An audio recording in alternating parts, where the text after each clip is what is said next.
Hello, and welcome back to Alice Talks Football, and welcome back to another live Manchester United news show, where reportedly the players have given up on Ruben Amorim's system.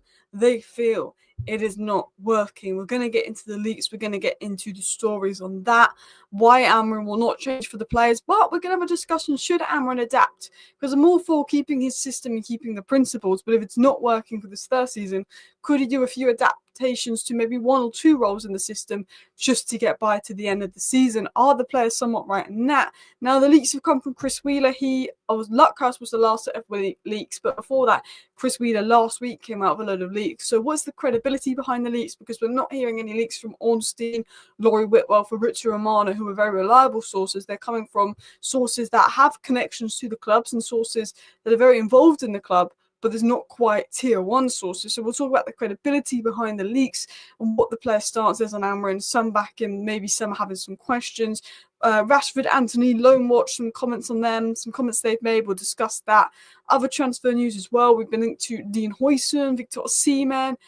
We've now been linked to El Nesri. There's a couple news updates coming in. There was actually a rumour as well that United were keeping an eye on Arda Güler as a potential opportunity. So big up everybody that is watching. I hope you do enjoy today's live show. If you do, please do go ahead and hit that like button. Let's see if we can get 500 by the end of the day. And feel free to subscribe down below if you are new as well. So, should we get into the news? Should we get into the stories? And then I will look at the live chat. So this has come from Chris Wheeler via the Daily Mail. Some Manchester United players are beginning to lose faith in Ruben Amorim's system as a result. Some performances continue to suffer. He may still have the support, but confidence in his method is inevitably starting to ebb. It is understood the disaffected group believe that even when Manchester United win, it's largely down to individual moments of quality or good fortune rather than tactical triumph, is what's been said by Chris Wheeler. So he's saying that some Manchester United players are beginning to lose faith in Ruben Amorim's system as results and performances continue to suffer. He said, while some players are giving him support, the confidence in his methods has dropped. And I think you can somewhat see that on the pitch. I think, it's not that the players have massively turned on Ruben Amorim, but I think the players have lost belief. And I do think the players are starting to give up on the season. The going's got tough. The season's basically done. They've lost belief. The system doesn't work for me. Blah, blah, blah, blah, blah. I do feel like that. I feel like there's a lot of players that will give everything for Amorim and work hard. Look at Amad Diallo, for example, been absolutely amazing. And there's some players that are saying this is not working. He's got to change. I think there's probably a mix of feelings. Now, it was said by Chris Wheeler that despite the criticism, Amorim remains firm on not changing his tactical principles at Manchester United, showing commitment to his coaching philosophy. But I do think, you could see it in that Tottenham game. I feel like there's a little bit of a lack of belief and a lack of confidence in the players. And I don't know if the lack of confidence is because we just can't score them and not very good, or is it a lack of confidence in the manager? Now, it shouldn't be that way. The players should be given 100% and believing in the manager and should be able to do things better, because I think if the players could finish, we wouldn't have lost to Tottenham and we would have got a decent result. So I think there's very mixed feelings. Red Rebellion said it's a mentality issue. United players have ruled the roost at your club for many years now and passed on season by season. If players don't jump on board with managers as coach, he is doomed. And I think there's that worry there that it seems to be the players have always had a little bit of power over whoever the manager and coach is, and they seem to just know how to sort of turn on the manager quickly. And I'm thinking if you're a player and you've been here under 3-4 managers now, and all 3-4 managers were the problem, maybe you're the problem because you're the common denominator as well. Could it be that Amorim's too clever for the team to understand what he wants out of them? If this was school, he's a set one teacher teaching set four pupils. I think that's a good way to talk about it, because I was looking at sort of Liverpool and how Arne Slot came in, and Arne Slot adapts his tactics sometimes in the second half of games, and the Liverpool players can just execute that. And I think with the United players, there's a severe lack of IQ. There was leaks that came out last year that Ten Hag's ideas he was struggling to explain to the players, and it sort of got brought down as Ten Hag's communication is bad, the players can't understand Ten Hag's ideas. But actually, Ten Hag's ideas did work at Ajax, and the players could not execute that. But also, I think elements of it comes down to recruitment. It's not just the players not being able to execute that and not having the IQ. It's also just not bringing in the right players to do that. You bring in Casemiro, which is good for Ten Hag's first season because he adapts. But Ten Hag then needs, in his second season, a DM that's going to run a lot and cover a lot of space, and you didn't get that in his second season as well.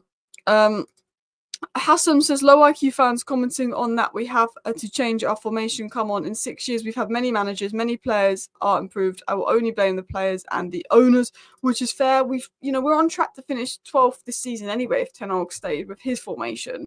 And now we're 15th with Amorim's formation, but Amorim's formation is different to the players.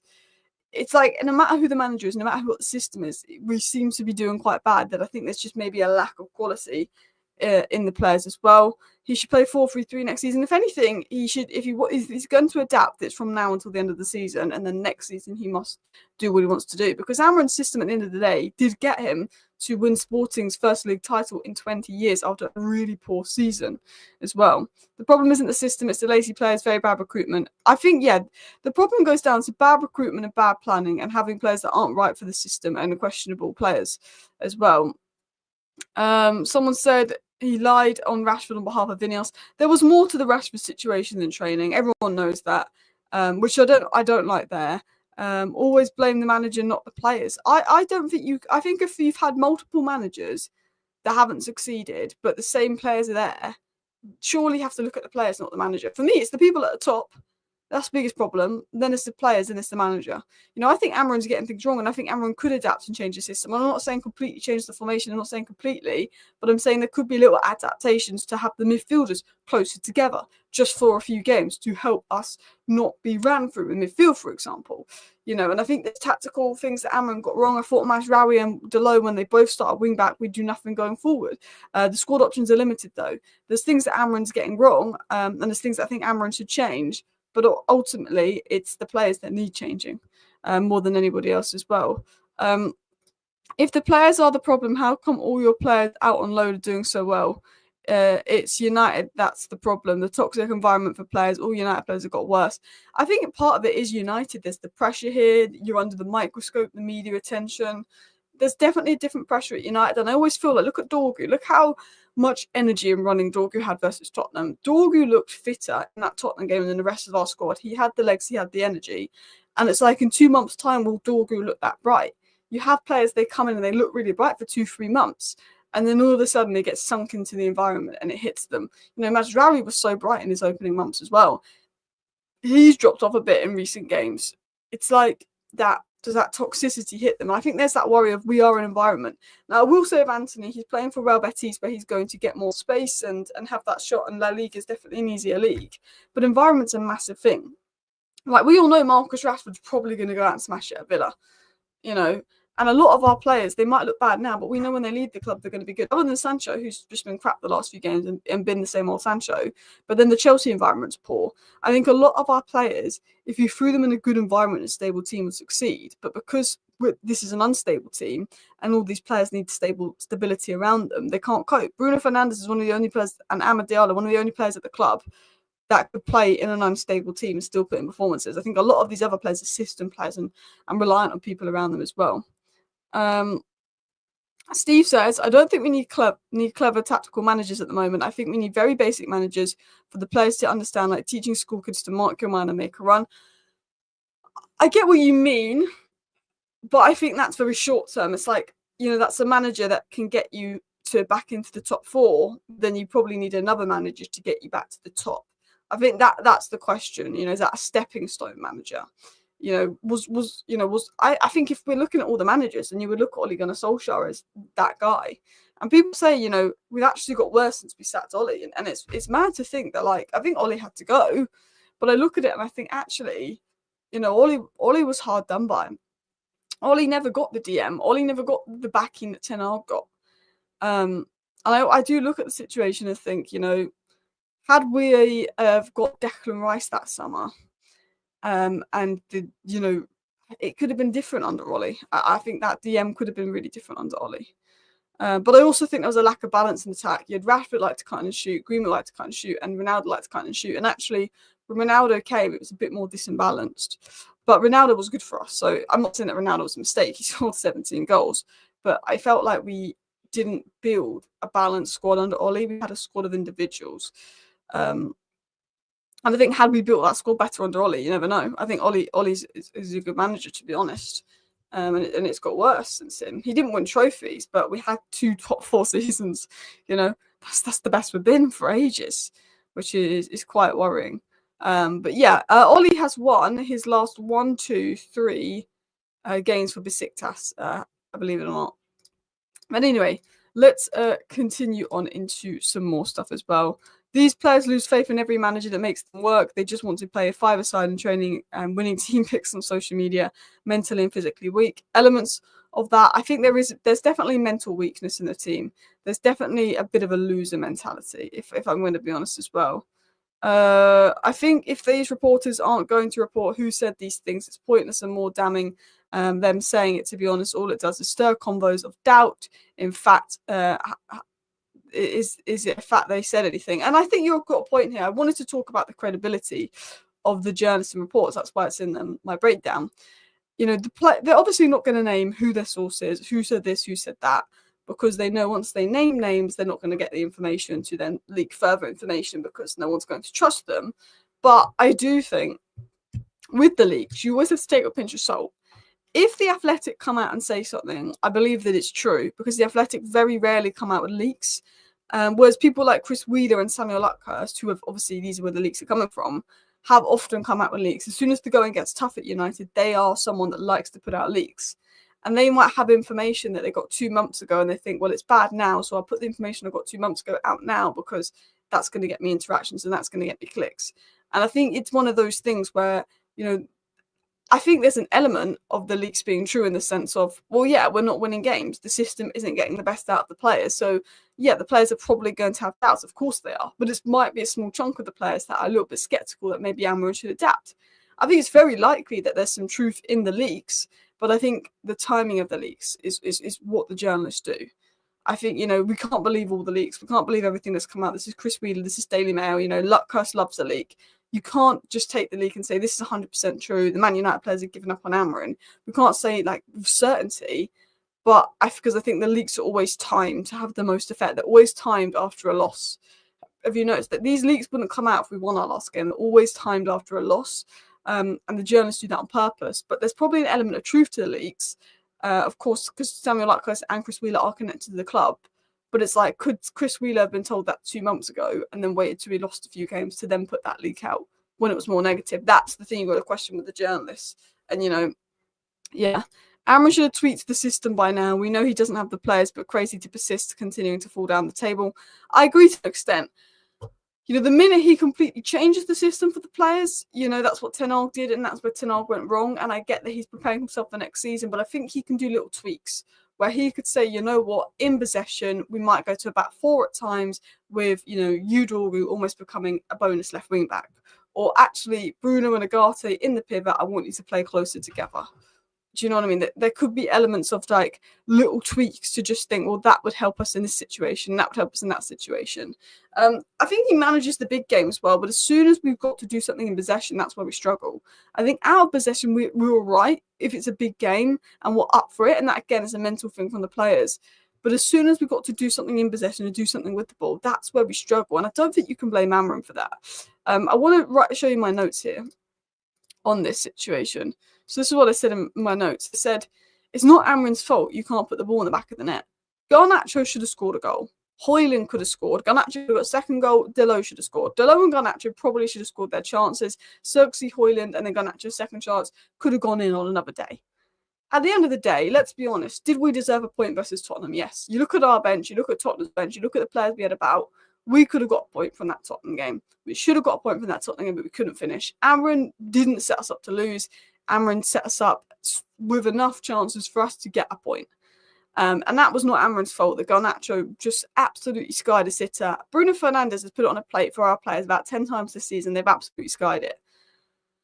The system does not benefit a lot of players, but if you can't adapt, the players need to leave, 100%. Players like Diogo Dalot, they're a good player, and I still believe that Diogo Dalot is a very good player, but he's not very good for Manchester United because he's not very good in the system, and he also needs a rest. So players like Dalot may need to go, because if you can't adapt, even if you're a good player, well, we can get 30 million for Dalot, you can go. Amorim was top of his UCL group Sporting before his departure, so his system clearly worked. His sister worked in Liga NOS, his sister worked in the Champions League, and you can say, look, Liga NOS, Alice, this is the Premier League. Absolutely. There's an adaptation period and you don't really have time for an adaptation period in the Premier League because it's fast, it's hard. But the system shows that it's worked, and he got the job on that system. So you can understand why Amorim doesn't want to change the system. But we need more players suited to the system. So maybe he could adapt slightly to get the best out of them to the end of the season. If we're 10th place and the season's essentially over, do what you want. But we're 15th place. Ipswich is a 6-pointer. Everton is a 6-pointer. I don't think we get relegated, but we're quite close to relegation. And it's like, if it's getting to the point where actually we need to stay up, then we need to maybe adapt. And then, because at the end of the day, do you want to be doing your system in the Championship? No. The way I see it is, cool, you've got your system, you've got a plan for the Premier League next season to do your system, so keeping with your system this way so the players learn it and you know what to do next year. But if it gets to a point where we're going to get relegated, well, there's no point doing your system because you're then in the Championship and you've probably lost your job. So maybe there's adaptations needed there. But Ten Hag's system wasn't working either, and the common denominator is the players. And instead of accepting they've not been good enough, they lose faith in another manager, which is what I don't like. I think adaptations could be made by Amorim, but it's the players losing faith in another manager as well. Amorim wanted to come in the summer. INEOS told him it was now or never. INEOS didn't back him, so they have themselves to blame. And I said this, if INEOS did not rate Ten Hag, they didn't rate Ten Hag, and they tried to get Thomas Tuchel, and at the last minute, Thomas Tuchel rejected us. We went and gave Ten Hag a new contract because we panicked. Yeah? INEOS obviously didn't rate Ten Hag because they would have kept him on sooner. So then you get a manager that you don't rate, you don't trust, but you also decide to stick with this manager over Ruben Amorim back in the summer, to then go 3 months into the season after you spent 200 million on Ten Hag to sack him for Ruben Amorim, who plays a completely different style of football. This is what I tweeted. Man United baffle me. Amorim was available in the summer, yet they spent 200 million on Ten Hag, who they didn't even rate, only to sack him for Amorim. If you'd have gone back to the summer and you couldn't get Tuchel, why didn't you just get Amorim there and then? Because Amorim wanted jobs. He was doing interviews with West Ham. And you spent 200 million on Ten Hag, who you weren't even confident in, and you gave him that new contract. Then they insisted on Amorim, now or never, I'm going to bring him in mid-season. Which is fine, bring in the manager mid-season, but you can't bring in the manager mid-season if you're not going to spend money in the January window.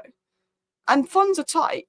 So if you know funds are tight because you've had to sack Ten Hag and you spent 200 million on Ten Hag, and you've spent the 200 million badly, and then you've had to spend extra money bringing in a new manager. If you know funds are tight, why are you bringing in a manager that will need 10 new signings because he's a heavily system-based manager, and his system is very different to the players that we currently have in the squad? Liverpool went for Slot because he was more similar to Klopp, and they thought that Amorim would have a lot of work to do. So funds are tight. There's no money to spend, but you insist on Amorim coming in mid-season, which is a system manager with a very different system to the players we have, so money needs to be spent. So why don't you just wait until the summer for Amorim and use Ruben Van Nistelrooy to the end of the season? That's also a question there.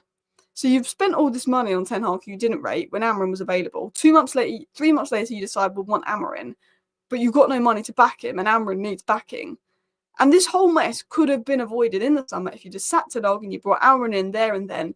And if you spent 200 million on Amorim, look, I'm not saying it would have been perfect, but we'd be a lot better off than we are now because we've had a wing back in, we might have had a proper striker in, this and that. The 200 million spent on Ten Hag, his sacking, Ashworth, bringing Amorim in, has left us in a financial mess. And Amorim, who plays a completely different system to the squad we have, who is very stuck on a system, is now expected to fix it to the end of the season because they've got money to help him out. They've let Rashford go, they've let Anthony go, they've not replaced him.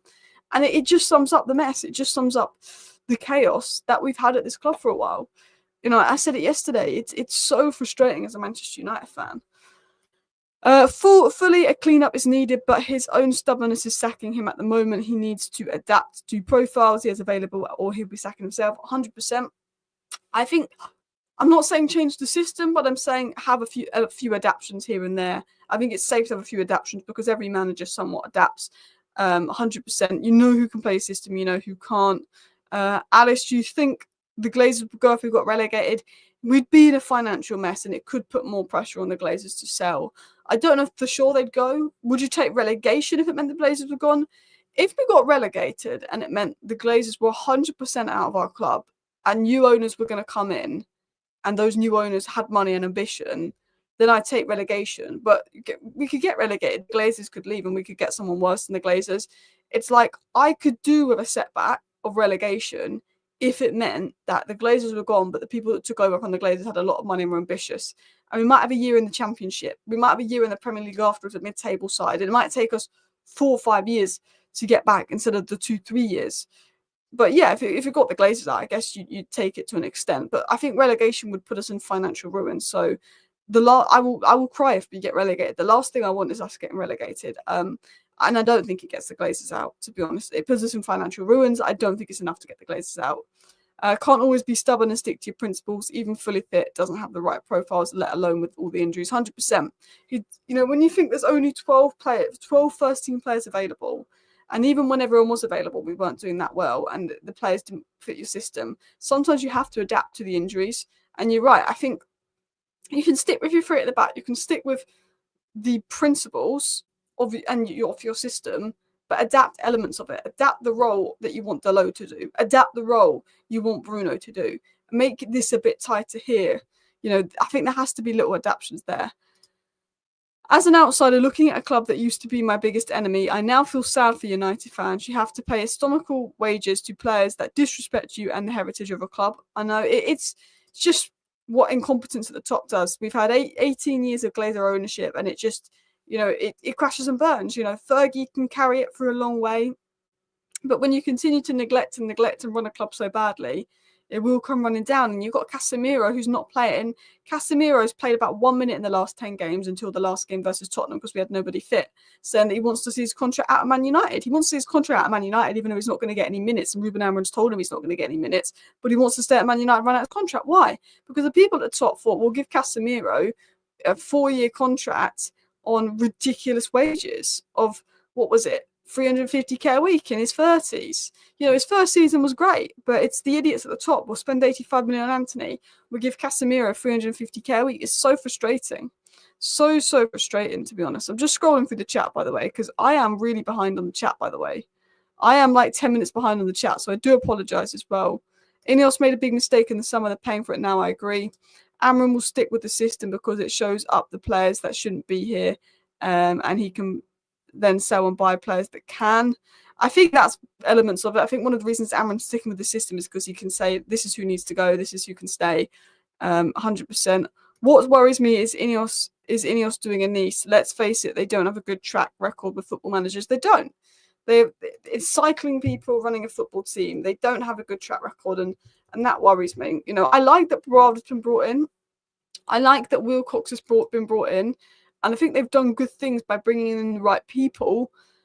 But that there's concerns. I'm glad that the INEOS are making decisions and not the Glazers. And I think ultimately the Glazers is the reason we're in this financial mess. And INEOS have got to pick up the pieces. And INEOS will be the scapegoats because they'll be the face of it because they're now the decision makers. But 90% of this mess is not caused by INEOS. It is caused by the Glazers, and they're the bigger problem.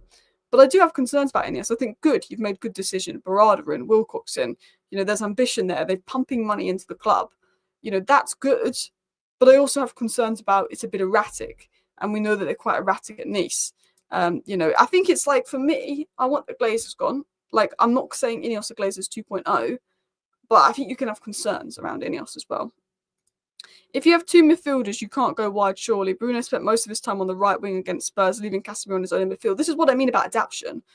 I'm all for keeping the system, keeping the principles of the system, but the space that we gave Spurs in the middle of the park, surely change it so Bruno has to be narrow. That's what I was talking about. Amorim is forced to play his best team now for the cup competitions, resting them in league games.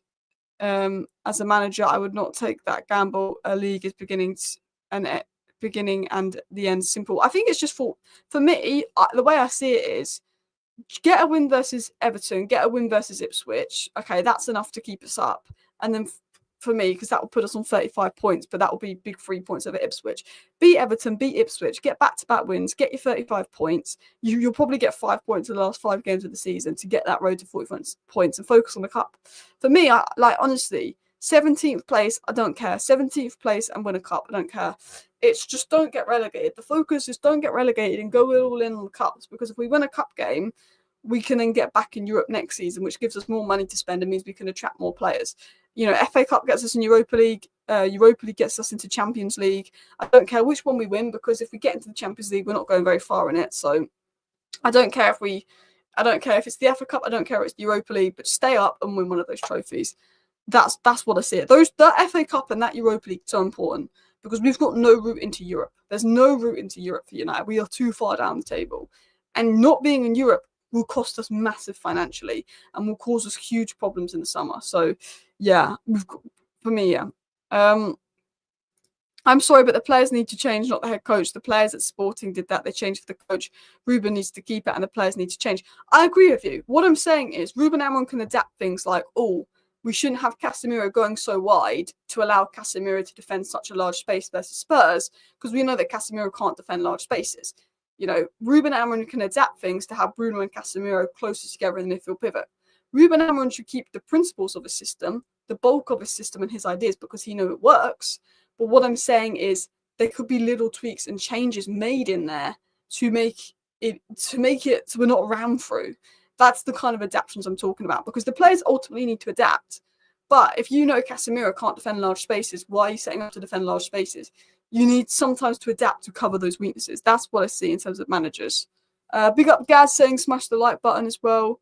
I'm not panicking. We wanted surgery. We're getting one. I mean, this is the second open heart surgery, because the first open heart surgery under Ten Hag went very wrong, because we got so many players out as well.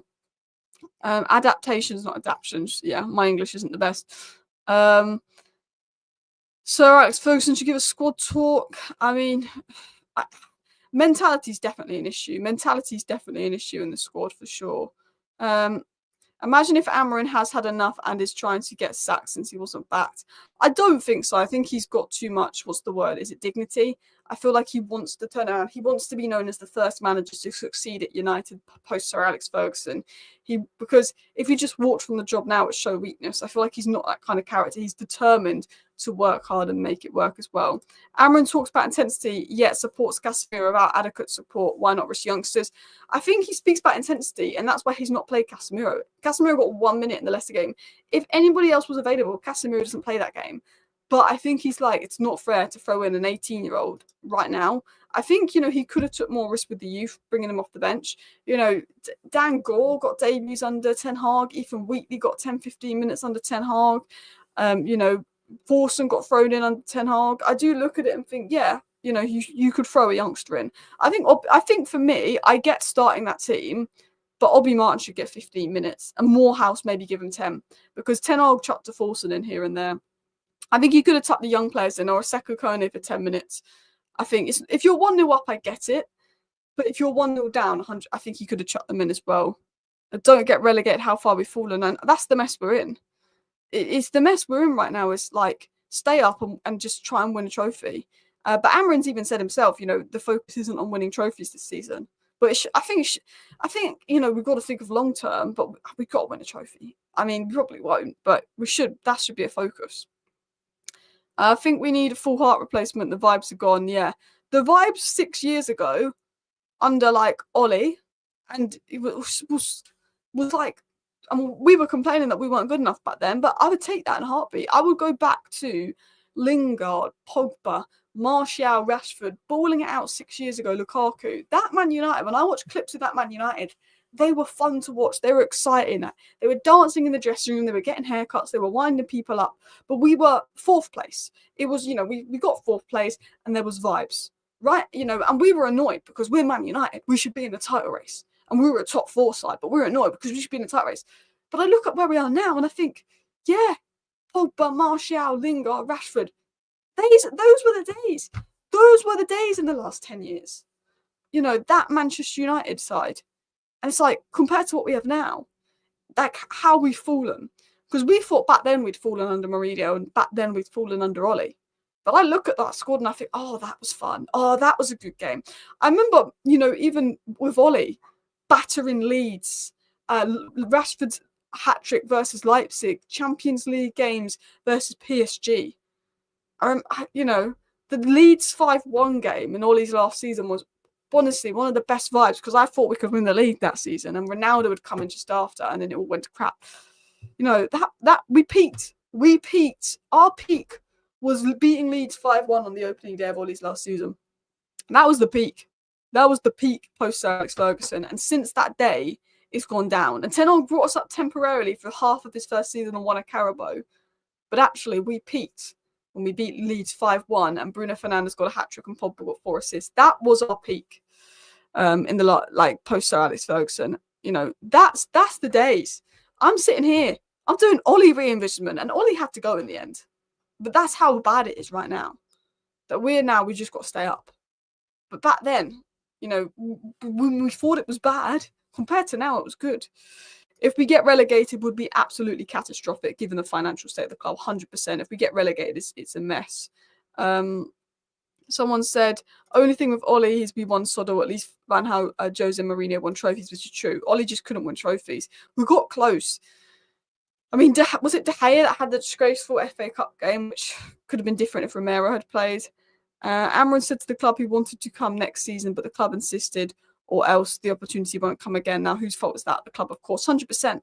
The club weren't that confident in Amorim, I don't think, because Dan Ashworth got sacked because he was a bit sceptical to sack Ten Hag and bring Amorim in. But the club didn't want Amorim in the summer. They kept Ten Hag. And they didn't want Amorim had it been next summer because other managers would have been available. So was it like, well, Amorim's the best manager available right now, let's bring him in? And they didn't really think about it and think, oh, he plays a very different system. He's a system manager, and we've got none of the players that suit his system, and we've got no money. You know, if you know you've got no money to spend, bring in a manager with a similar system to Ten Hag. And I know that might sound crazy because Ten Hag's system wasn't working, and you needed to maybe completely rip up the squad. And with Ruben Amorim, it can allow you to completely rip up the squad because it's a completely new system. But if you know you've got no money to spend, why are you bringing in a manager that you didn't want in the summer? And you told him that you won't get him next summer because there's other options available. So you obviously don't rate him as much as other managers who plays a completely different system to not spend money on him. It's, you know, you have to, Southampton 9-0 as well. You have to look at the decision making and think, yeah, a lot went wrong in terms of decision making. This has now been going on for 12 years, and a team should take to a style of play in 4 weeks. It's not the owners, it's the players. I mean, the owners are the reason we're in this mess and in this financial mess. And the recruitment's been dreadful, and, you know, Ed Woodward, Arnold, Murta, the money that's been spent and wasted. But elements of it is on the players. But the biggest problem at this club is those at the top of the recruitment. The players comes down to recruitment. Recruitment is the most important thing this summer. If we can stay up, if we can win a trophy, and we can get recruitment spot on, we'll be in a much better position next year. But recruitment is so important. Pogba registered 87 goals and assists in a Manchester United shirt from central midfield. Compare him to Anthony, Mount, Casemiro, Sancho. Pogba was disrespected. Yeah, people put Pogba in our top 5 worst signings online. And I said, yes, we spent a lot of money on him, and he left on a free, and his last year and a half was injury-ridden. But we had 2.5 unbelievable seasons at Paul Pogba. And when he was good, he was brilliant, and he was a level above. You know, yes, we spent a lot of money on him. Yes, he had injury issues. Yes, he left on a free. But Anthony's a worse signing than Pogba. Mason Mount's a worse signing than Pogba. Jadon Sancho's a worse signing than Paul Pogba. I can't believe that Paul Pogba's been spoken about as one of United's worst signings. He was good. It came to a negative end, like everybody does at United. But you look at Sancho. You look at Sanchez. You look at Anthony. You look at the money that's been spent. Yeah, Paul Pogba was better than Falcao. Di Maria actually had a decent season, better than Di Maria. Schneiderlin, Schweinsteiger. I mean, the disrespect to Pogba's crazy. Jose never lost 5 games at home. Only took Amorim 7 games to do that. That is a worrying stat, actually, as well. Should have just kept Ten Hag. I think Ten Hag, and I was someone that was supportive of Ten Hag, but I think Ten Hag needed to go because of the money that had been spent on him and how bad it is. And this is Ten Hag's squad that now Amorim has to deal with. And that was Ten Hag's squad that he spent 600 million on, so he had to go. But I knew that sacking Ten Hag wasn't going to get better. And I said that so many times. I said, sacking Ten Hag and bringing a new manager doesn't change everything. It's still the same players. Did we not learn our lesson with Rangnick? Ollie got sacked and it got worse under Rangnick. And we got all excited when Ollie got sacked and Rangnick came in. And people were all excited when Amorim came up. It's like, we've got to learn that it's not sacking the manager in a miraculous change when you've got the same group of players. Do you think Barada could go? No, I think he's very highly rated. Big up Gaz, big up everybody in the chat as well. Would you bring Pogba back? Probably not now, because he's not played like properly in 3 years and his injury issues. But, you know, Pogba's first couple of seasons at United was fun. Yeah, the problem with Pogba was Mino Raiola. For me, Mino Raiola was the biggest problem with Pogba. The talk, the noise. I think if Pogba stayed fit and it wasn't for Mino Raiola, the talk and the noise, and I think had we sold Pogba the year before we sold him, or we could have got money for him, rather than letting him run down his contract when he wasn't happy at the club, and because he knew he was going to be a free agent, he wanted to stay fit. So of course he wasn't going to risk himself getting injuries. Maybe it's a different situation with Paul Pogba as well. Someone said, do you think Amorim would be sacked if we got relegated? Yeah, if we got relegated, he'd go. But I don't think we'll get relegated. Touch wood. Yeah. Should have Amorim joined in the summer? Yeah, I guess the one thing you can say about Amorim joining now is he knows which players he can sell in the summer, which players aren't. He's got time to learn his squad, so he has a better idea of who wants to sell in the summer, which might put us in a better position for the summer. But I do think if you knew there was no money to spend, could you have gone with Ruben van Nistelrooy to the end of the season, then in the summer had a look at the squad, had a look at the managers available and said, oh, Iriola could work. I think Amorim can work. I think every Sporting fan I spoke to speaks really high of Amorim. He went into a mess at Sporting Lisbon. Sporting Lisbon's obviously different to United, but he went into that mess at Sporting and solved it. And I think, we can't judge Amorim until this time next year. Until there's been 200 million spent on Amorim, a good summer window, we can't judge him. If this time next year we're playing like this, he'll have to go. If this time next year we're 8th, but we're seeing progress, we're seeing a style of play, it's fine. Do you know what I mean? But there's got to be something we're seeing next year that we're building towards. I think people saying Amorim out now is a little bit reactionary. And I think that, these are players that were on track to finish 13th with Ten Hag. Now it's a completely different system. We can't judge Amorim until next season when he's had money spent on him. I still say Ruud should have stayed as assistant. They seem to click. And yeah, maybe Ruud could have stayed longer as an interim manager because it seemed to click. He seemed to get the best out of them. Ruud was someone that wasn't going to be the long-term manager, but I think he would have done a job. With them. Anyway, people, I'm going to wrap up today's live show here, but thank you everyone for tuning in. I hope you did enjoy today's live show. I really enjoyed going through the live chat and stuff as well. I didn't actually get into the other stuff I wanted to talk about, which was Arne Slot making comments about how he was impressed on Rashford. I wanted to also talk about Anthony's Real Betis, where he'd got 3 goals and 1 assist in 4 games, and he was doing well, also won a penalty. There was talk of Dean Huijsen and his Bournemouth contract and being 50 million release clause. There was talk of Paul Pogba return. I didn't actually really get into touching on those topics. I think it was just more of a let's just chat with a live chat kind of show, which I kind of really enjoyed. But I'll probably touch upon the other news stories in my video later tonight. But big up everyone for tuning in. Thank you for watching. Bye.